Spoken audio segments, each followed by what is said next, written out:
دیا جاتا ہے ہادی صاحب کو؟ سب سے پہلے تو آئی تھنک بہت ضروری ہے اس بات کی وضاحت کرنا کہ اب 26ویں آئینی ترمیم کے بعد عدالتیں نہیں رہی،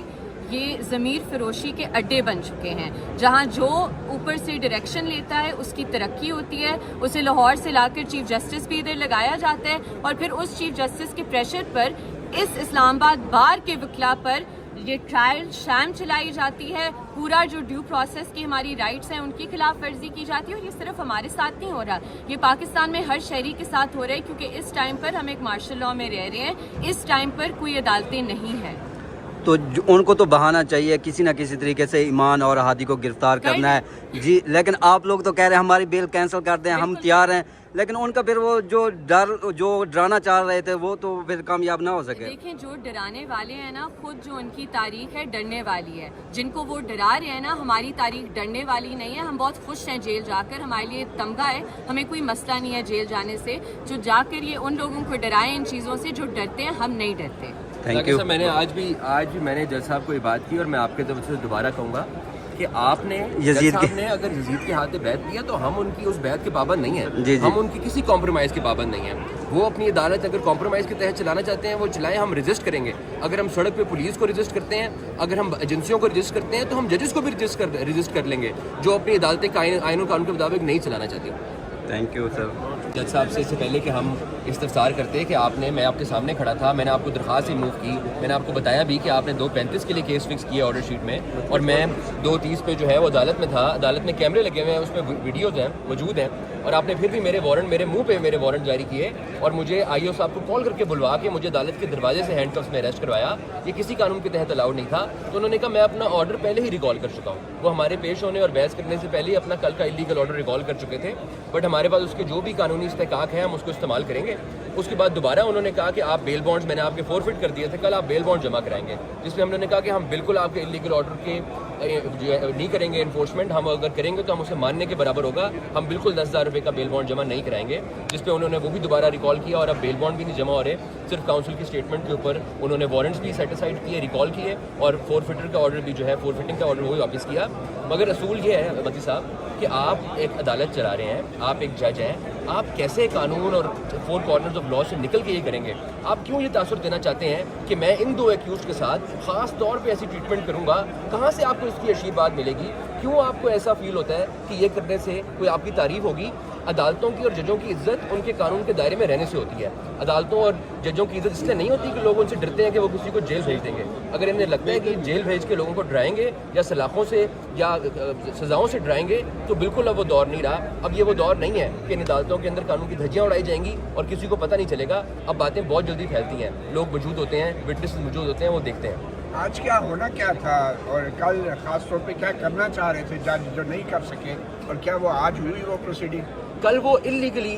7 دنوں کے اندر چوتھے دن سپلائی آف کاپی کے 4 ڈیز بعد وہ چارج فریم کرنا چاہ رہے تھے، اور اس کے بعد انہوں نے ہمیں پہلے ہی کہا ڈیٹ سے پہلے کہ آپ کے کیسز اگر لگے ہوئے ہیں تو آپ اینڈ آف ڈے آ جائیے گا۔ میں 3:30 بجے تک بیٹھا ہوا ہوں، اور ایمان پہلے صبح پیش ہوئی، پھر 11 بجے پیش ہوئی، پھر 2 بجے سے 2:30 بجے بیٹھ کے ان کا انتظار کرتی رہی، وہ باہر نہیں آئے چیمبر سے۔ جیسے ہی میں پنڈی سے واپس پہنچا کیسز کر کے تو میں 2:35 سے پہلے کورٹ کے اندر موجود تھا، اور انہیں اس بات پہ غصہ آیا کہ یہ اب اینڈ آف ڈے آ گئے ہیں تو میں اب فرد جرم نہیں عائد کر سکوں گا، میں نے پتہ نہیں کہاں اپنی پروگرس رپورٹ دینی ہوتی ہے کہ میں نے آج یہ کر دیا وہ کر دیا۔ تو اس کے بعد انہوں نے کیا کیا کہ انہوں نے میرے منہ پہ وہ وارنٹس کر کے اور میری بیل بانڈ فورفٹ کر کے مجھے اریسٹ کروایا عدالت سے۔ ٹھیک ہے، تو اب اگلی کیا پروسیڈنگ ہوگی؟ اب وہ چاہتے ہیں کہ وہ فرد جرم عائد کریں، بٹ فرد جرم کے لیے اب انہوں نے 5th ڈیٹ جو ہے وہ لگائی ہے۔ آج انہوں نے مجھے چارج پڑھ کر نہیں سنایا، میرے اسٹیٹ کاؤنسل جو مجھے سرکار نے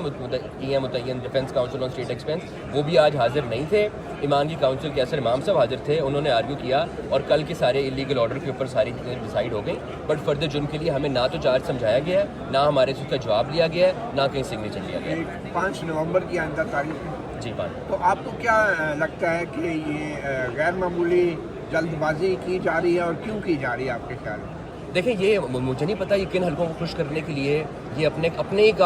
بنائے ہوئے عدالت کی قانون اور پروسیجر اور پریکٹس کو اڑا کر رکھ دیا انہوں نے، اور یہ باقی سب کیسز کرتے ہیں۔ آپ نے دیکھا، آپ عدالت میں تھے کہ ہمارے کیس سے پہلے جہانزیب کا کیس لگا ہوا تھا جس کی 22 بھی ہے۔ 8 جولائی سے ایک بلوچ اسٹوڈنٹ اسلام آباد کی حدود سے رینجرز کی گاڑی میں اور سادہ لباس اہلکار غائب کر چکے ہیں۔ اس کے اوپر تو جج صاحب کی رٹ نہیں ہوتی، اس کے اوپر تو جج صاحب ایک ایس ایچ او سے پرچہ نہیں کرا سکے، اس کے اوپر تو انہیں کوئی جواب دہ نہیں ہے کہ اس زندہ شخص کو جان و مال کو جو نقصان ہوگا، اس کے ماں باپ جو اس کو ڈھونڈ رہے ہیں، اس کے گھر والے جو اسلام آباد میں ٹھوکریں کھا رہے ہیں کہ ہمارا پرچہ صرف درج کر دیں، ریاستی اداروں نے ایجنسیوں نے ہمارا بندہ غائب کر دیا ہے، اس کی بابت ایک پرچہ درج کر دیں، تو وہ پرچہ نہیں درج کرا سکے HSO سے، لیکن وکلا کو وہ عدالت میں اریسٹ کروا کے پتہ نہیں کن کو خوش کرنا چاہتے ہیں۔ اچھا ایمان، آپ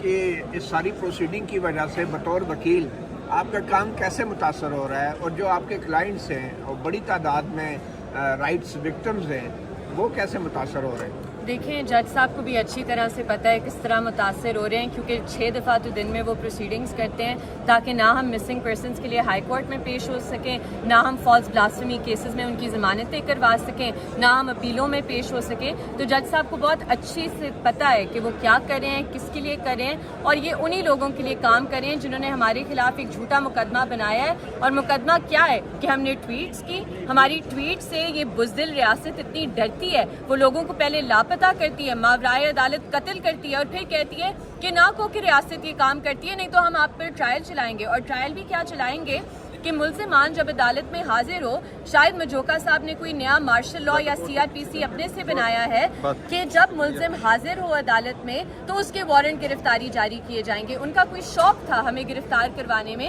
کیونکہ پہلے بھی جب ان کے سامنے ہم حاضر ہوئے تھے انہوں نے پہلے بھی ہمارے نان ویلیبل وارنٹس ایشو کرائے ہوئے ہیں۔ تو میں نے آج عدالت میں جج صاحب کو واضح الفاظ میں کہا کہ کائنڈلی میری بھی بیل ریکال کر دیں، کائنڈلی میرے بھی وارنٹ ایشو کر دیں، کیونکہ انہیں بہت شوق ہے کہ جب لوگ ان کے سامنے پیش ہو تو وہ ان کے نان ویلیبل وارنٹ ایشو کریں۔ اب یہ بتائیں نا کہ کل جیسے آپ کو یہاں پہ آنا پڑا، ہادی صاحب خاص طور پہ تو آپ کے کہاں کیسز لگے ہوئے تھے، اور ان کیسز میں آپ کہاں مصروف تھے جب یہاں پہ آپ کے وارنٹ گرفتاری جاری؟ دیکھیں متی صاحب،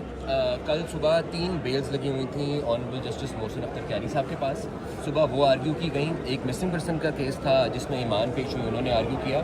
اور وہ اللہ کا شکر ہے کہ وہ بیلز بھی گرانٹ ہو گئیں۔ وہ ملزمان جو ہیں جن پہ جھوٹا الزام تھا بلاسفیمی کا، ایک 2 سال 6 مہینے اور ایک 2 سال 10 مہینے بعد جیل سے نکلا ہے ناجائز قید سے۔ اس کے بعد میرے 5 ٹرائل لگے ہوئے تھے پنڈی میں ہمارے 5 ٹرائل تھے بلاسفیمی کے طارق ایوب صاحب کی کورٹ میں، جس میں ایک کرنل عارف کا کیس ہے، ایک غازی آفیسر ہیں فوج کے جنہیں بارڈر پہ گولی لگی ہے اور ظاہر جرت ملا ہوا ہے، ان پہ TLP کے افراد نے ایک جھوٹا بلاسفیمی کا الزام لگا کے آج وہ 1 سال 2 مہینے سے اندر ہے، ان کا ٹرائل تھا اور اس پہ فائنل آرگیومنٹس میں وہ کنکلوڈ ہونا تھا، آج وہ کیا، وہاں سے واپس آئے۔ بٹ میں آپ کو یہ بتاؤں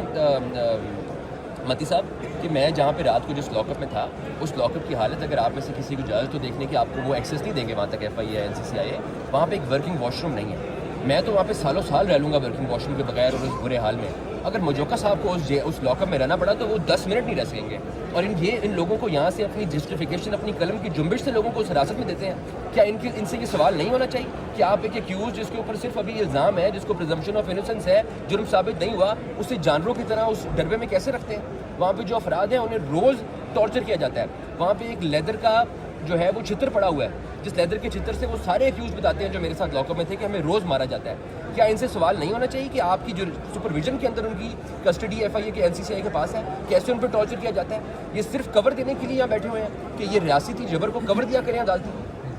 بہت شکریہ۔ اچھا ہادی صاحب یہ بتائیے گا،